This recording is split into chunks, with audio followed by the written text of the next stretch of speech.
ওকে, তো গাইস আমি দেখাবো যে বাইন্যান্সে আপনারা কিভাবে আপনাদের ডক্স টোকেনটা সেল করবেন লিস্টিংয়ের সময়, এবং বাইবেট ওকে এক্স এক্সচেঞ্জার প্রায় দেখতে গেলে সেম, বাট আমি আজকে দেখাবো আপনাদের বাইন্যান্সে। সো আমার বাইন্যান্সে কিন্তু 20,000 টোকেনের মতো আছে, সো ওইটাই আমি আজকের ভিডিওতে দেখাবো। অ্যান্ড গাইস আপনারা মার্কেট বুঝে কিন্তু অবশ্যই সেল দেবেন, এবং আপনারা যদি চান যে লিস্টিং হওয়ার সাথে সাথে আমরা সেল দেবো, সেক্ষেত্রেও আপনারা এই প্রসেসটা ফলো করে সেল দিতে পারেন। তো গাইস এখন কিন্তু আমি আছি আমার বাইন্যান্স অ্যাপসে।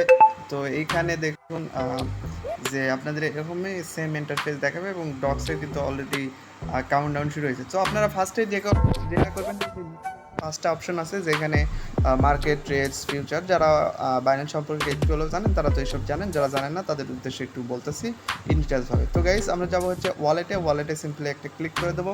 ক্লিক করে দেওয়ার পরে এখানে গাইস আপনাদের যদি টোকেনটা ফান্ডিংয়ে থাকে, সেক্ষেত্রে আপনারা যেটা করবেন, এই যে ধরেন আপনার কাছে যে টোকেনটা আছে, আমি সিম্পলি একটা টোকেন দেখি। ধরুন আপনার কাছে এই টোকেনটা আছে, তো এখান থেকে আপনি যেটা করবেন, এই ট্রান্সফারে একটা ক্লিক করবেন যদি ফান্ডিংয়ে থাকে সেক্ষেত্রে। সো গাইস ফান্ডিং থেকে এখানে আপনি টোকেনটা সিলেক্ট করবেন, এখানে আপনার যে টোকেনটা আছে এখানে সার্চ দিয়ে লাইক দ্যাট আমি ডক্স দিতেছি। সো গাইস যেহেতু আমার ডক্স কিন্তু নাই, এটা দেওয়ার পরে মানে সব কিন্তু আমার স্পটে আছে, অলরেডি নিয়ে রাখছি। তো ফান্ডিংয়ে থাকলে এভাবে আপনারা অপশন ট্রান্সফার করে এখানে আপনি কত টোকেন ট্রান্সফার করতে চাচ্ছেন বা সেল করতে চাচ্ছেন, যদি পুরোটাই চান তাহলে ম্যাক্স করে দেবেন। দেওয়ার পরে কনফার্ম ট্রান্সফারে করলে কিন্তু আপনার স্পটে চলে যাবে। সো গাইস স্পটে বলতে এই যে এইখানে আমার ফান্ডিংয়ের এই পাশে যে স্পটে দেখতে পাচ্ছেন, এইখান থেকে কিন্তু আমি অলরেডি সেল দিতে পারবো। গাইস এখানে দেখুন যে আমি ডক্স টোকেন কিন্তু এখানে আমার কাছে আছে 20,000, ফান্ডিংয়ে থাকা সহ এখনও কিন্তু লিস্টিং হয় না। বাট গাইস আপনাদের দেখাইতেছি আপনারা কীভাবে এটা সেল দিতে পারবেন। সো গাইস এখানে দেখবেন যে নিউ লিস্টিংয়ে আসবেন আপনারা। নিউ লিস্টিংয়ে আসার পরে এখানে আপনাদের দেখাবে যে ডক্স টোকেন কিন্তু লিস্টিং হবে, মানে এটাতে শুধুমাত্র নতুন যেগুলো টোকেন লিস্টিং হয় ওইটাই।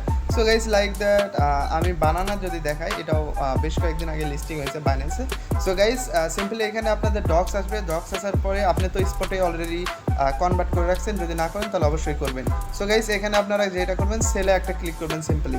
ক্লিক করার পরে এইখানে আপনাদের এই যে ফার্স্টে থাকবে হচ্ছে এগুলো আপনারা অ্যাকসেপ্ট করে নেবেন, বা আপনারা চাইলে নাও করতে পারেন।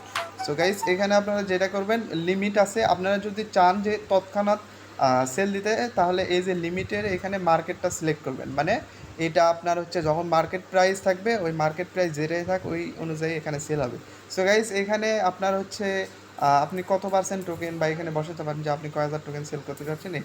এটা দেওয়ার পরে আপনি যদি সিম্পলি সেলে ক্লিক করে দেন, তাহলে কিন্তু আপনার সেলটা হয়ে যাবে, এবং এইটা পরবর্তীতে আপনার ইউএসডিটিতে কনভার্ট হবে। তাহলে কিন্তু আপনার যদি ডক্স টোকেন দাম কম বাড়ে, তাহলে কিন্তু আপনার ডলারের দাম বাড়বে না।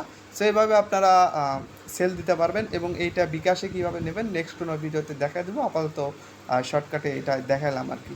এবং বিকাশে নেওয়ার জন্য P2P বা উইথড্র আপনারা ওই মেথড ইউজ করতে পারেন, সেটা অন্য কোনো ভিডিওতে দেখাবো। সো গাইস এই ভিডিওটা এই পর্যন্তই ছিল।